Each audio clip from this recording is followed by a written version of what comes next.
Silicon Valley, technology, art, green, and sustainability.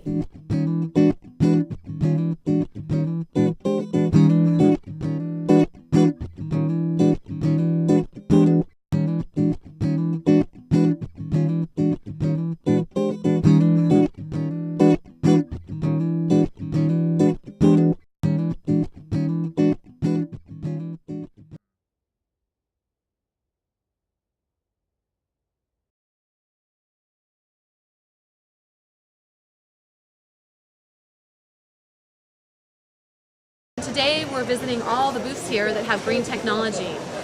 These motorcycles in the car behind me is a hydrogen run car. You can convert this very cheaply. The motorcycle I'm on, it's a Harley, and it's been converted to run on hydrogen. Okay. It's a hydrogen hybrid. That's what we do. We convert vehicles, existing vehicles, to run with hydrogen.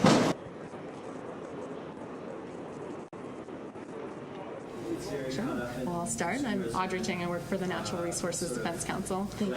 I direct our California climate program, so we're really aimed at making sure that AB 32 gets implemented successfully. Great. And I'm Eileen Tudd. I'm at the California Environmental Protection Agency, and I am the Deputy Secretary for Climate Change and Environmental Justice. So you are a guru on AB 32 then? I think we both are.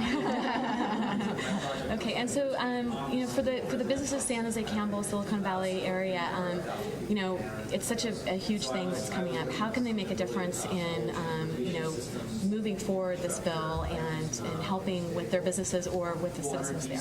What are suggestions that you have for them? I think the very first thing that they can do definitely is look at their own operations and look at how they can help contribute to the cause and help reduce their own emissions. The very first and easiest thing that they can do is make energy efficiency improvements. So the suggestion that I would have for them is to go to their local utility, who should have a lot of resources and both informational resources and monetary resources to help them out. Okay, and I would just say that the Silicon Valley has obviously led the nation in creating innovative technologies that have been in demand throughout the world. And as we move towards a more carbon-constrained society where technologies that reduce greenhouse gas emissions are in demand, the Silicon Valley is uniquely placed to sort of create those innovative new technologies and market them. I mean, they're great at development and they're great at marketing. So it's really, and then beyond energy efficiency. Yeah, it was pretty amazing the numbers of patents that have been. I was blown away by that. I was taking notes. And again, where do you suggest that people go for more information? Is there online resources or books or anything that you suggest they go to learn more about what they should be doing, both businesses and citizens? Well, I would suggest, the first place to go is a website called climatechange.ca.gov. Okay. And climate change, one word. And then the other place is arb.ca.gov. And what does that stand for? The Air Resources Board. Okay. ARB, Air Resources Board in California. And then sign up for the listservs, and there's quite a bit of information available. There's also websites like NRDC's and X10. And is there any action groups or anything that you think that they should get involved with if they're a business or residential that will help with this as well? Well, for businesses, we work closely, NRDC works closely with a group called Environmental Entrepreneurs, E2. Okay. Oh, great. So it's e2.org, and that might be a resource that your businesses might be interested in joining. Awesome, thank you. Tell us a little bit about what's going on here today. What's with the truck here and how is this sustainable? Well, we're here from Folsom Lake Dodge today with a few examples of vehicles that are very high, economical, high mileage vehicles that Chrysler Motors Dodge produces.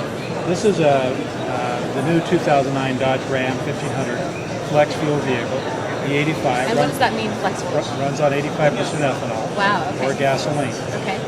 So as ethanol stations become more abundant, these vehicles can run on, you can fill up with ethanol on these, which is, of course, a non-petroleum product.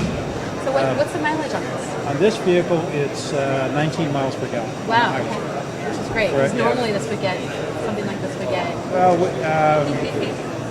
we actually have gasoline versions that will get in that area, but those are fossil fuel.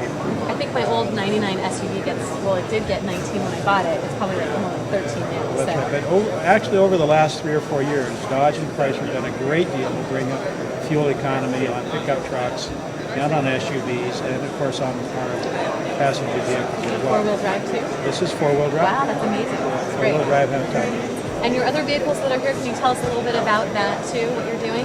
We have here also the Dodge Sprinter, which comes in a cargo van, as you see right here, and also in a passenger wagon that will transport up to 12 passengers.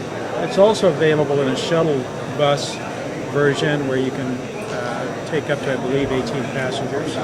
This vehicle is a diesel engine. This looks like it's a SWAT van. Well, actually, it has a wide range of uses. There are a lot of municipalities that use it for law enforcement. A lot of these are in ambulance service. Okay. Also for building trades and repair facilities. TV crews. Federal Express uses these. United Parcel Service uses these for delivery. In 2006, Road and Track, Car and Driver magazine did real world testings on the Sprinter vans, and we're rated to getting 27 miles per gallon. Wow. Well, the name of our company is Sustainable Power Systems. We're contractors that represent multiple wind turbine manufacturers. One is called the Helix Wind. These guys are out of San Diego and have basically got the first production-ready vertical axis turbine. This turbine is appropriate for turbulent winds. It's appropriate where there's height restrictions and ordinances. You can also mount this on top of a building. It's not quite as efficient, but it's very cool to look at. So, how many businesses are you guys servicing now? Are you guys doing? Well, we're currently focusing our efforts on the residential. Tell us a little bit about your company, the name, and what you guys are doing. Well, what we're doing is full spectrum lighting, and that is the name of our company. It's Full Spectrum Solutions. The full spectrum lighting is when you have a Kelvin of approximately 5,000, which we have, and this is induction lighting. Induction lighting works with magnetics instead of with a filament. And in induction lighting, what you'll find is if you have metal halides or you have LEDs, you'll be using twice the wattage. And what we're paying for is wattage when we're using electricity. So you'll use, in most environments, if you use a 200 LED or a 200 metal halide, you use a 100 induction light. So really, it's reducing the amount of energy that you have to pull. And the lamp bulbs last for about 100,000 hours. Can you tell me how this is it better for your eyesight to use this as opposed to other lighting?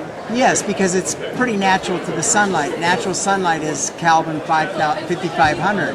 As I said earlier, it's 5,000 for our Kelvin. And how's that as opposed to compact fluorescents? They are in the 4,200. They're in the 4,000 range. Okay, Sole Focus. We're a Mountain View, California-based company.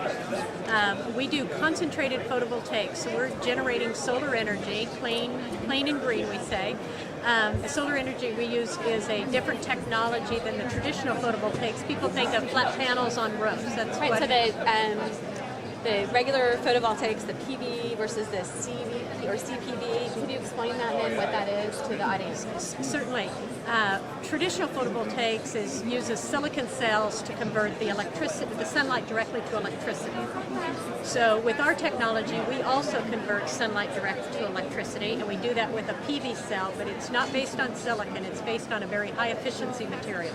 So the efficiency of the cells we use is more than twice that of traditional solar systems. Can you share what that efficiency is? Is it glass or is it? No, the cells are germanium based, and where traditional silicon is anywhere average of 15%, upwards of 19% efficient, which means of the light you capture, 15 to 19% will be converted to electricity. As opposed to this, which is 40%? Which is 40%. 40%. That's amazing. That's an amazing statistic. So you end up with a lot more energy output. But because these are very expensive little cells, we have to use a small amount of that material and replace that material with something that's less expensive. So we use glass optics. We use a reflective system which uses glass to capture the sunlight, focus it on a secondary mirror, down an optical rod, and put the essence 500 suns on every one of those small cells. Wow, that's amazing. So we're capturing more sunlight, putting it on less PV material and less PV So is this material. commercial and residential application, or are you doing mostly commercial? For us, it's much more commercial and utility. The technology itself, CPV, has to be in direct alignment with the sun. So we're on tracking units that track the sun throughout the day. To make it cost effective, you want to put a lot of panels on a tracker. So what we